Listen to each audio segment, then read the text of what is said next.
Hello and namaste and whatever you feel connected with. This is Kavita Sarma and welcome to our channel Skill Success Point. Today I am going to discuss about English syllabus for all competitive exams. इस session में हम सबसे पहले grammar के तीन part होते हैं, grammar, vocabulary and comprehension, और इनके भी जो सब टॉपिक्स होते हैं उनको आज हम डिस्कस करेंगे कॉम्पिटिटिव एग्जाम्स के लिए। खास करके एसएससी सीजीएल हो या सीएचएसएल हो, स्टेनो हो, बैंक हो या सीडीएस है, तो इन सब में इंग्लिश के जो सिलेबस रहते हैं मोर एंड लेस सेम होते हैं। बट कुछ टॉपिक्स का वेटेज ज़्यादा होता है कहीं पे और कहीं पे कम होता है। तो लेकिन फिर भी हमें किसी भी एग्ज़ाम के प्रिपरेशन के लिए हमें पूरी तैयारी करनी चाहिए। ये नहीं कि हमें कुछ टॉपिक्स पढ़ लेने हैं, कुछ नहीं पढ़ लेने हैं, कुछ ट्रिक्स सीख लेने हैं, ओके, और हम एग्ज़ाम देने चले जाएँ। बट अब जब वहाँ जाओगे तो आप देखोगे कि क्वेश्चन तो कुछ और आ गया है। इसलिए ऐसा हमें नहीं करना कि बस सम टॉपिक्स को हमें अच्छे से कर लेना है और एग्ज़ाम देने के लिए चले जाना है, नहीं। हमें अपने ग्रामर हो सब्जेक्ट हो या अदर कोई भी सब्जेक्ट हो, उसमें हमें अपने आप को स्किल्ड बनाना है, ताकि हम पढ़ें, सीखें, पढ़कर हम सीखें और इतने अच्छे से सीखें कि हम कोई भी एग्ज़ाम हो उस अच्छे से हम क्रैक करें। तो यहाँ पे सबसे पहले हम ग्रामर यानी कि स्ट्रेटजी ऑफ इंग्लिश में ग्रामर मोस्ट इम्पोर्टेंट टॉपिक है, ओके। इसको हम 70 टू 80% हम जैसे ही कर लेंगे, हमें लगेगा कि हम ग्रामर मतलब इंग्लिश का बहुत ही बड़ा हिस्सा पार्ट हम कर लिए हैं और इससे रिलेटेड हम क्वेश्चंस, एरर स्पॉटिंग करेंगे। बीच-बीच में हम एक-एक टॉपिक के साथ भी करते जाएँगे ये जो टॉपिक्स है उसको। उसके बाद हम वोकेबुलरी को भी साथ में लेकर चलेंगे। इसमें हम correct spelled word, idioms, phrases, idioms, synonyms, antonyms, okay, और वन वर्ड सब्स्टिट्यूशन, ये इस वोकेबुलरीज के अंदर है, तो इन सब को हम पढ़ेंगे। सबसे ज़्यादा हम ध्यान देंगे वर्ड, सिनोनिम्स एंड एंटोनिम्स, और हम स्पेलिंग को भी लर्न करेंगे। ये सारे जो है वोकेबुलरी के पार्ट्स हैं, इसमें से हमें किसी को भी नहीं छोड़ना है, हमें सबको अच्छे से लर्न करना है। आप एक वर्ड को जब लेते हो तो उस वर्ड को तो मीनिंग याद करना ही है, स्पेलिंग भी याद करना है, सिनोनिम्स याद करना है, एंटोनिम्स याद करना है। के बाद वन वर्ड सब्स्टिट्यूशन है, वो भी बहुत इम्पोर्टेंट है। हर एग्ज़ाम में 1 से 2 या किसी भी 4 अ, पूछ लिए जाते, ओके? तो वोकेबुलरी का वेटेज उतना ही है इंग्लिश में। उसके बाद कॉम्प्रिहेंशन, जैसे ही हम ग्रामर और वोकेबुलरी अच्छे से करेंगे, जितना अच्छे से हम इस दोनों टॉपिक को करेंगे, हमारा कॉम्प्रिहेंशन जो है वो बहुत ही अच्छे से सॉल्व होने लगेगा। क्योंकि इस क्योंकि जितनी अच्छी हमारी वोकेबुलरी होगी, हमें कॉम्प्रिहेंशन में जो पैसेज होता है, क्लोज़ टेस्ट होता है और पीक्यूआरएस होता है, वो अच्छे से समझ में आने लगता है और उसके आंसर हम उतनी ही स्पीड से देना स्टार्ट कर देते हैं। Just because of grammar and vocabulary, okay. इसके 3 पार्ट हैं, क्लोज़ टेस्ट, क्लोज़ और पैसेज एंड देन पीक्यूआरएस या सेंटेंस अरेंजमेंट, ओके, पीक्यूआरएस। बहुत सारे ये आपकी जो इंग्लिश के जो सिलेबस है, 2 टियर में होते हैं। एक टियर में अ, जो ये सब्जेक्ट्स है, टॉपिक्स है, वो तो रहेंगे ही, जैसे मैं आपको आगे दिखाती हूँ, ये टॉपिक्स तो रहेंगे ही, और टियर 2 में क्या है, यही टॉपिक रहेंगे, बट इससे लेवल है लेवल है जो इन सब का, वो एडवांस होगा। लेवल सिर्फ़ एडवांस कर दिया जाएगा, बट टॉपिक्स यही रहेंगे। वो तो अलग से कुछ एक्स्ट्रा ग्रामर तो हम लोग इन्वेंट करने वाले हैं नहीं, ओके। तो बस हमें बेसिक टू एडवांस को कवर करके चलना है, ताकि हमारी जो प्रिपरेशन है एग्ज़ाम की, वो प्री और एडवांस दोनों के लिए अच्छे से हो। तो आप देख रहे हो यहाँ पे पार्ट्स ऑफ स्पीच है, जो पहला टॉपिक है। उसमें हम noun, pronoun, verb, adjective, adverb, preposition, conjunction और इंटरजेक्शन, जैसे कि आप जानते हो पार्ट्स स्पीच के 8 टाइप्स होते हैं, हम पढ़ेंगे। हर एक टॉपिक के सब टॉपिक्स हैं, उसे भी हम पढ़ेंगे। इससे ही related error, spotting error, fill ups वगैरह आते हैं, तो इन सबको हमें अच्छे से करना है। उसके बाद डिटर्मिनर्स पढ़ना है, देन टेंस। टेंस में हम पढ़ेंगे टाइम के बारे में, यानी जो एक्शन, सब्जेक्ट या कहें जो करता है एक्शन किस टाइम पे कर रहा है, प्रेजेंट पे कर रहा है, पास्ट में कर रहा है या फ्यूचर में कर रहा है, तो हम जानेंगे। और उससे रिलेटेड जो भी एरर स्पॉटिंग है, एरर है, फिलअप्स है, वो जो आते वो भी हम सीखेंगे। और इन सब टेंसेस का यूज़ हम वॉइस में करते हैं, डिग्री में करते हैं, तो चेंज ऑफ टेंस। ओके, तो टेंस का आपको इम्पोर्टेंस पता चल गया। टेंस जब पढ़ोगे तो वॉइस चेंज करने में, डिग्री में आपको क्या हो गया, आराम हो जाएगा, ईज़ी हो जाएगा। ओके, नेक्स्ट है टेंस, जो सेकंड टॉपिक।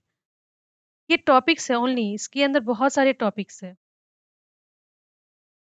तीसरा है सब्जेक्ट वर्ब एग्रीमेंट, इसमें हम rules for singular, plural, compound subject, collective nouns, infinitive pronouns, ये सब पढ़ेंगे। देन हम पढ़ेंगे आर्टिकल एंड डिटर्मिनर्स। जैसे आप जानते हो ना कि एक चोर जब किसी घर में चोरी करने के लिए घुस जाता है, तो वो कैसे वो पूरे घर के सामान को खंगाल देता है और वो सारे मतलब उसी प्रीशियस सामान को ले जाता है। उसी समय उसी तरह हमारा एक सब्जेक्ट होता है, हमें क्या करना है उसके अंदर जाना है और उससे हमें सारे प्रीशियस यानी सारे रूल्स, ट्रिक्स, सब कुछ याद करना है, लर्न करना है। हमें सिर्फ़ क्या है वो समझना नहीं है, हमें लर्न करना है। लर्न करना उतना ही इम्पोर्टेंट है जितना कि समझना इम्पोर्टेंट है। ठीक है? तो बिल्कुल एकदम पढ़ो, ऐसा पढ़ो कि वो इंग्लिश सब्जेक्ट हो या कोई सब्जेक्ट हो, 100% स्कोर। ओके, देन हमें पढ़ना है आर्टिकल्स एंड डिटर्मिनर्स। इसमें हम a and the, zero articles पढ़ेंगे। क्वांटिफायर्स में some, any, much, many, few, little को हम पढ़ेंगे। ओके, उसके बाद मोडाल्स एंड ऑक्सिलरीज है, जिसमें can, could, may, might, shall, should, will, would, must, ought to पढ़ते हैं। और इन सबको पढ़ते-पढ़ते हम भूल जाते हैं कि कहाँ पे कैन का यूज़ करना है, कहाँ पे मे का यूज़ करना है, कहाँ माइट का यूज़ करना है, कहाँ कुड का यूज़ करना है। बट हम इसको कैसे सॉल्व करेंगे? सिर्फ प्रैक्टिस से। Practice, more practice, practice and more, more and more. Okay? Then voice, मैंने बताया ना टेंस, जैसे आप प्रेजेंट, पास्ट, फ्यूचर सबको आइडेंटिफाई कर लेते हो, देन आपको एक्टिव टू पैसिव चेंज करने में सुविधा हो जाती है। ओके, आप टेंस पहचानने लगते हो, तो इसका यूज़ हम यानी टेंस का यूज़ हमें एक्टिव टू पैसिव चेंज करने में, डायरेक्ट से इनडायरेक्ट चेंज करने में होती है। तो इस इनडायरेक्ट से इनडायरेक्ट में हम statement, question, command, time, places, sentences को हम डायरेक्ट टू इनडायरेक्ट में चेंज करना सीखेंगे। देन सेंटेंस स्ट्रक्चर में हम टाइप्स ऑफ सेंटेंस सीखेंगे और कोऑर्डिनेशन सीखेंगे, सबऑर्डिनेशन सीखेंगे। Okay, then clauses and phrases में हम इसके टाइप्स पढ़ेंगे। Noun phrase, adjective phrase, adverb phrase, या कह लीजिए noun clause, adjective clause, adverb clause, फिर इन्फिनेटिव, पार्टिसिपल और जीरेंड। ये बहुत ही इंपॉर्टेंट टॉपिक्स है और इससे बहुत ही ज़्यादा क्वेश्चन आते हैं एग्जाम्स में। देन एरर स्पॉटिंग, ये सारे टॉपिक्स को करने के साथ ही आप एरर स्पॉटिंग, करेक्शन वाले सेंटेंसेस प्रैक्टिस करना स्टार्ट कर दोगे। ऐसा नहीं है कि करने के बाद ही, हर एक टॉपिक को जब हम एक तो हर एक टॉपिक का प्रैक्टिस करेंगे और हम मिसलेनियस भी प्रैक्टिस करेंगे, ताकि हम उस समय हम जान पाएँगे कि जब सारे मिसलेनियस क्वेश्चन आते हैं ना, तब हम थोड़ा-सा समझ नहीं पाते कि ये आखिर इसमें नाउन कौन को चेंज करना है, प्रोनाउन में चेंज करना है या क्या चेंज करना है। ठीक? तो प्रीपोज़िशन बहुत ही आप इम्पोर्टेंट आपके लिए है। प्रीपोज़िशन से क्वेश्चन हमेशा आते हैं वनडे एग्ज़ाम्स में। आर्टिकल, एग्रीमेंट, मॉडिफायर, प्लेसमेंट, ये बहुत ही इम्पोर्टेंट टॉपिक्स हैं। ठीक है? सेंटेंस इंप्रूवमेंट सीखेंगे, फिल इन द ब्लैंक्स करेंगे हम, इडियोमेटिक एक्सप्रेशंस, पैरेललिज्म, कोऑर्डिनेशनल्स और कंपैरिजन रूल सीखेंगे। एक्स्ट्रा ऑफेंस टेस्टेड में जैसे punctuation, transformation, change of degree और वोकेबलरी यूजेज इन कॉन्टेक्स्ट, ये सारे टॉपिक्स हैं। ये सारे आपके ये आपका सिलेबस है ओवर एंड ऑल। ये इसको आपको ध्यान में रखना है कि हमें पढ़ना है और पूरा पढ़ना है, क्या पढ़ना है और क्या छोड़ना है नहीं, सारा पढ़ना है। ओके, तो आज के सेशन में जो आज का मेरा फर्स्ट सेशन में हम सेंटेंस जो एक रेफरेंस टॉपिक कह लीजिए, ओके, या एक बेस को स्ट्रक्चर स्टार्ट करना हम स्टार्ट करेंगे, वो हम आज से सीखेंगे। ओके, तो सेंटेंस वाक्य, वाक्य किसे कहते हैं? वाक्य शब्दों के सार्थक व्यवस्थित समूह को वाक्य कहते हैं। जैसे Ram is going to market, इसमें इसमें हर एक सेंटेंस मीनिंगफुल है एंड अरेंज्ड वे में है।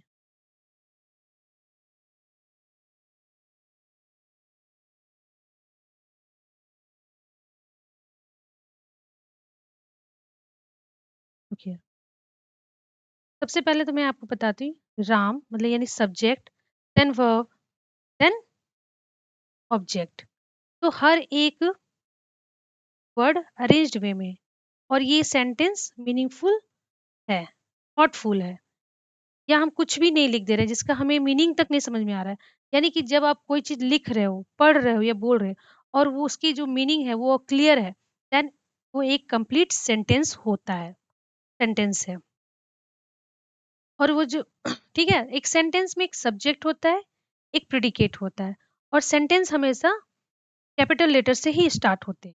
ओके, और हमेशा प्रॉपर पंचुएशन का यूज हम करते हैं। प्रॉपर पंचुएशन जैसे full stop, question mark, exclamation mark, okay, और इसके अलावा भी सेमी कॉलन और है ना अंडरस्कोर, बहुत सारे होते हैं जो हम आगे सीखेंगे।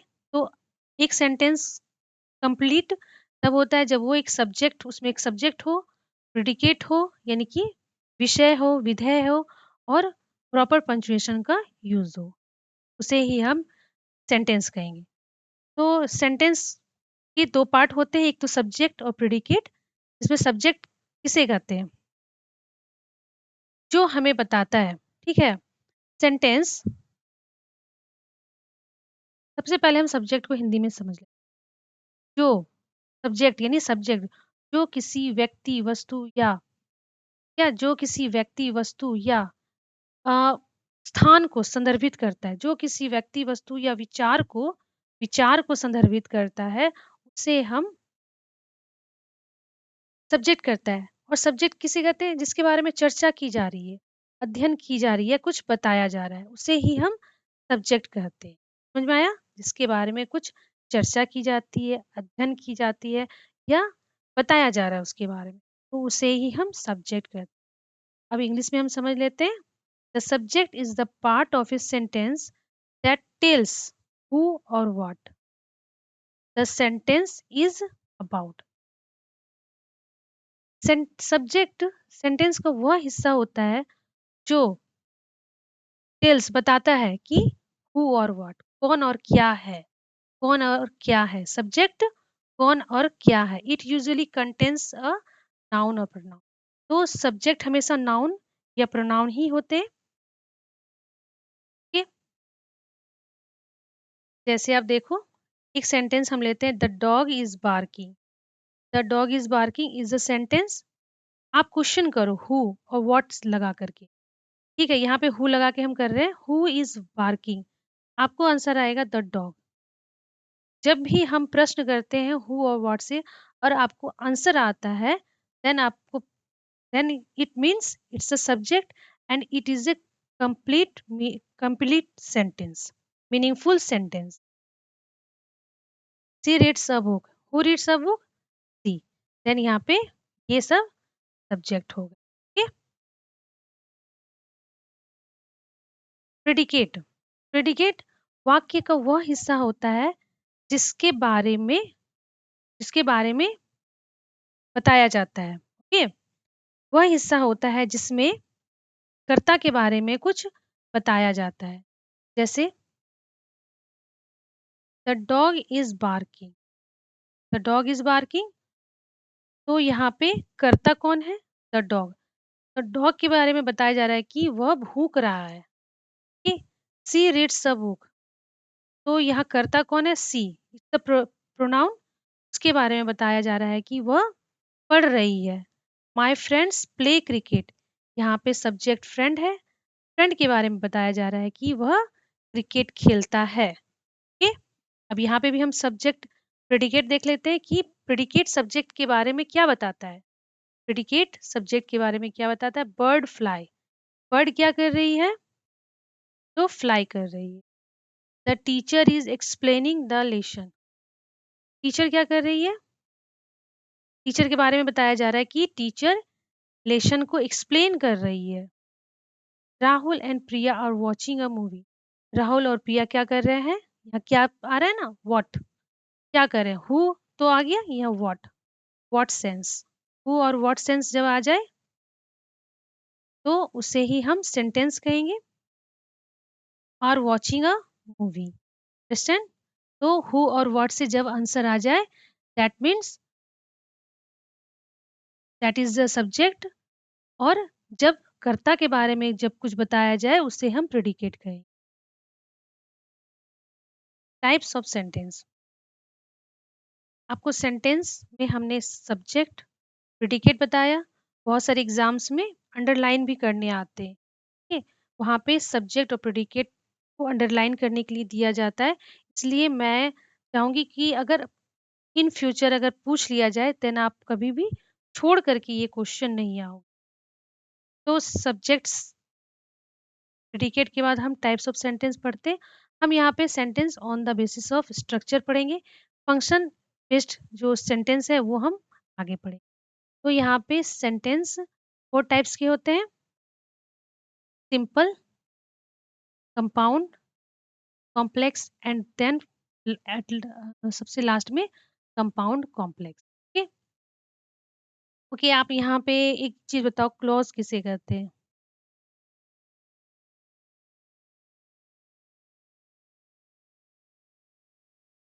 Clause, a group of words that has subject and a verb is called a clause.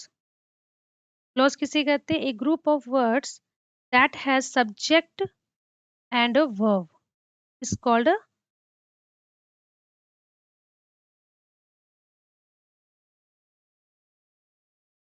clause. ठीक है, तो वाक्य का वह समूह जिसमें सब्जेक्ट और वर्ब हो, जिसमें सब्जेक्ट और वर्ब हो उसे ही हम क्लॉज कहेंगे। Let's C.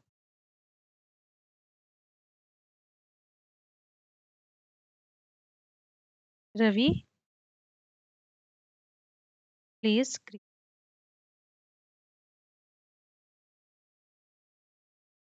Here is subject and verb. तो सब्जेक्ट और वर्ब से मिलकर एक क्लॉज बनता है। क्लॉज को हिंदी में कहते हैं हम उपवाक्य। उपवाक्य, okay. Clause can be a part of a sentence and sometimes it and the whole sentence itself. क्या होता है? क्लॉज कभी कभी पार्ट ऑफ द सेंटेंस होते हैं, एक सेंटेंस का हिस्सा होता है, या कभी कभी एक कंप्लीट सेंटेंस इटसेल्फ होता है। जहां जैसे आप यहाँ देख रहे हो, रवि प्लेज क्रिकेट, ये एक कंप्लीट सेंटेंस है इटसेल्फ। ओके, और इसे ही हम कहेंगे simple sentence, because it gives a complete idea. अब कहोगे कंप्लीट आइडिया दे रहा है, यानी कि आप एक सिंपल सेंटेंस को कभी भी दो पार्ट में डिवाइड नहीं कर सकते हो। रवि प्लेस क्रिकेट, माना कि सब्जेक्ट एंड प्रेडिकेट है, बट इसकी आप दो पार्ट में जब डिवाइड करोगे तो कोई भी मीनिंग नहीं, तो इसलिए इसे हम सिंपल सेंटेंस कहते हैं। और अगर किसी भी दो सेंटेंस को जब हम कोऑर्डिनेटिंग कंजंक्शन से जोड़ के बनाते हैं तब उसे हम सिंपल सेंटेंस नहीं कहेंगे। ओके, तो क्लॉज भी यहाँ पे टू टाइप्स के होंगे। अगर क्लॉज़ कंप्लीट मीनिंग दे रहा है, तो ये इंडिपेंडेंट क्लॉज़ होगा। If clause gives a complete meaning, that means it is a independent clause.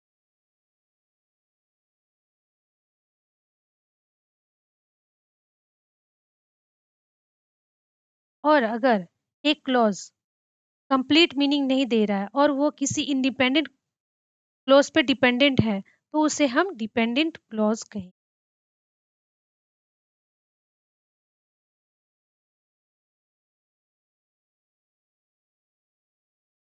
यानी कि ये हो गया स्वतंत्र वाक्य। स्वतंत्र वाक्य, और इसे कहेंगे हम डिपेंडेंट क्लॉज यानी आश्रित वाक्य। आश्रित वाक्य, ठीक है। तो इन दोनों में यही डिफरेंस है। क्लॉज के बारे में आपको मैंने अच्छे से बता दिया। तो एक सिंपल सेंटेंस हमेशा सब्जेक्ट और एक प्रेडिकेट से मिलकर बनता है, तो इसे ही हम कहते हैं सिंपल सेंटेंस। जैसे Ravi plays cricket, my mother cooks food. Okay, understand? आपको सिंपल सेंटेंस समझ में आ गया? सिंपल सेंटेंस को कभी भी, यानी कि जब कभी भी हम दो पार्ट में डिवाइड नहीं कर सकते हैं, तो उसे हम सिंपल सेंटेंस कहेंगे, और उसमें सिर्फ एक सब्जेक्ट और एक प्रेडिकेट होता है। ओके, सब्जेक्ट के बाद rest of this sentence predicate ही कहलाता है। Subject and then predicate.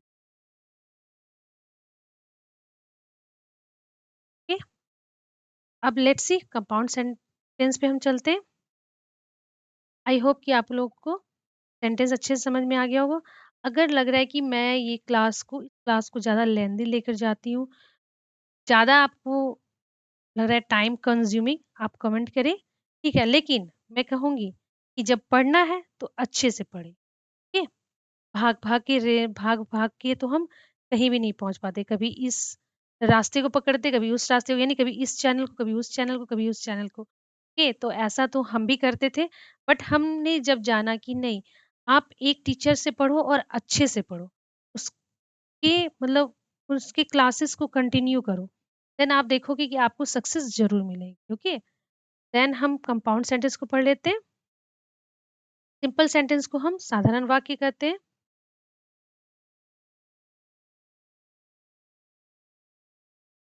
और कंपाउंड सेंटेंस को कहते हैं हम संयुक्त वाक्य।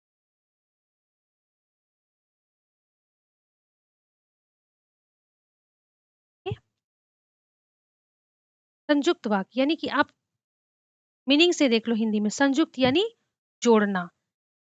तो यहाँ पे हम इसे अच्छे से समझ लेते हैं। When two or more independent clauses joined by conjunction like far, no, and, but, nor, or, yet, so, it is called a compound sentence। तब उसे हम compound sentence। जब दो या दो से अधिक इंडिपेंडेंट क्लोज कोऑर्डिनेटिंग कंजक्शन जैसे for, nor, and, but, nor और येट से जुड़े हो, तो उसे हम कंपाउंड सेंटेंस यानी संयुक्त वाक्य कहेंगे। जैसे I wanted to play but it started raining. Understand? यहाँ पे दो क्लॉज है, एक, और ये दोनों क्लॉज इंडिपेंडेंट है, क्योंकि ये कंप्लीट मीनिंग दे रहे हैं और ये खुद में एग्जिस्ट कर सकते हैं अकेले, कैन स्टैंड अलोन। ये दोनों सेंटेंस को अगर हम अलग अलग रख देंगे तो भी ये मीनिंग देंगे, कंप्लीट मीनिंग देंगे, इसलिए इसे हम कहेंगे independent.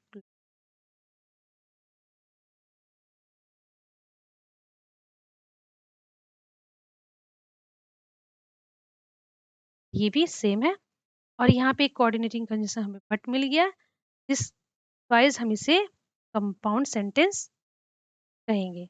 He worked hard and he passed the exam. क्योंकि उसने ही वर्कड हार्ड, उसने कड़ी मेहनत की और वह पास हो गया, ताकि उसने एग्जाम पास कर ली। ओके, दो इंडिपेंडेंट क्लॉज है और एंड से जुड़ा हुआ है, तो ये कंपाउंड सेंटेंस हो गया।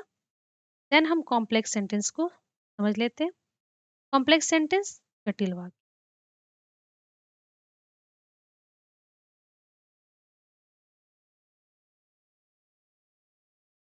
व्हेन वन मेन, मेन यानी इंडिपेंडेंट क्लॉज, देखो आपके हर एक के सिनोनिम्स है, यानी कि देखो इंडिपेंडेंट क्लॉज़ को ही हम मेन कहा हमने, मेन क्लॉज़ भी कर सकते हैं और सबऑर्डिनेट क्लॉज़ को हम डिपेंडेंट क्लॉज़ भी कर, ये आपको लर्न रख करना है। One main independent clause and one or more dependent clause joined by joined by subordinating conjunction like because, when, if, although, since, while, that, unless, until, before, after, though, तो उसे हम कॉम्प्लेक्स सेंटेंस कहेंगे, यानी जटिल वाक्य कहेंगे। जैसे आप देखो, he succeeded because he worked hard. वह सफल वो उस वह ही सक्सीडेड, वह सफल उसे सफलता मिली क्योंकि उसने कड़ी मेहनत की, है ना? अब ये देखो इंडिपेंडेंट क्लॉज है, इंडिपेंडेंट क्लॉज है। इसको अगर हम सिर्फ कहेंगे ही सक्सीडेड, उसने कड़ी मेहनत की, बट क्या है ना कि डिपेंडेंट क्लॉज का काम क्या है कि वो इंडिपेंडेंट क्लॉज के मीनिंग को, उसके जो वो जो कहना चाहता है उसको और क्लेरिफाई करता है। और डिपेंडेंट क्लॉज को हम हमेशा कोऑर्डिनेटिंग कंजंक्शन से स्टार्ट करते हैं। तो डिपेंडेंट क्लॉज का यही काम है, वो कभी भी इंडिपेंडेंटली नहीं खड़ा हो सकता है, मतलब वो इंडिपेंडेंट क्लॉज के साथ रहकर उसके के बारे में और अधिक जानकारी देता है, उसके एक्शन के बारे में बताता है, उसके कंडीशन के बारे में बताता है। That means this is the dependent.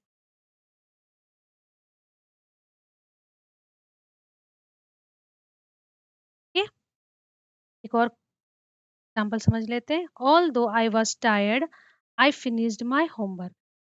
I finished my homework, मैंने अपना होमवर्क कर लिया हालांकि मैं थका हुआ था।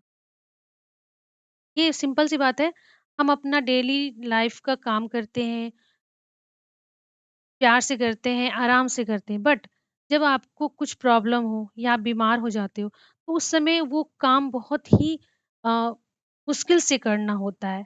तो उस समय जब कोई हम काम करते हैं, तो हम बताते हैं ना किसी को कि आज हमने होमवर्क कर लिया, लेकिन भाई आज मेरी तबीयत बहुत खराब थी। तो हमने अपने कंडीशन को क्लैरिफ़ाई किया डिपेंडेंट क्लॉज़ से। ऑल्दो हालाँकि आई वाज़ टायर्ड, बताते हैं ना, ये बातों को और क्लियर करते हैं। तो हम डिपेंडेंट क्लॉज़ से ही अपनी बातों को और क्लियर करते हैं। ठीक है? तो कॉम्प्लेक्स सेंटेंस समझ में आ गया।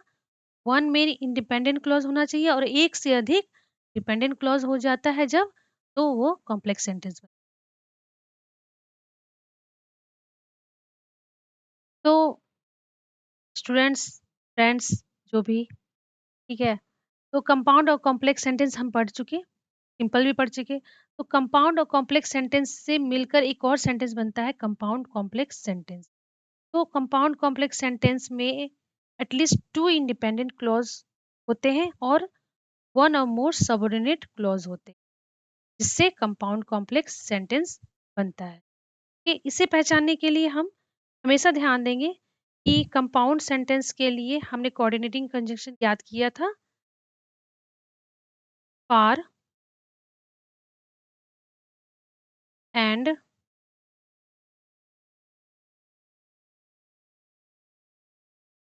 No, but, yet, so, etcetera. और कॉम्प्लेक्स सेंटेंस के लिए हमने coordinating conjunction when, until, since, because,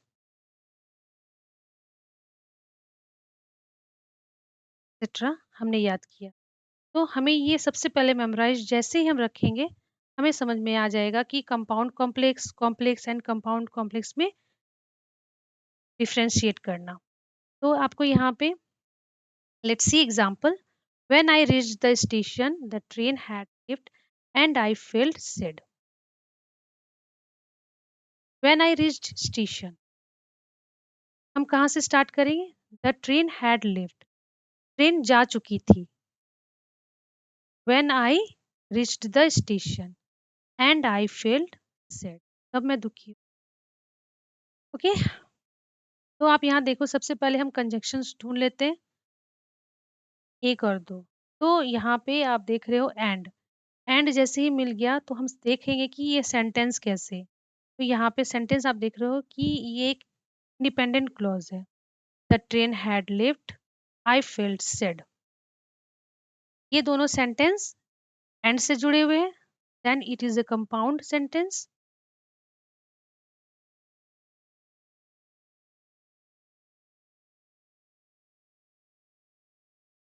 compound sentence और when I reached the station, when से स्टार्ट होने वाले सेंटेंस कॉम्प्लेक्स सेंटेंस होते हैं।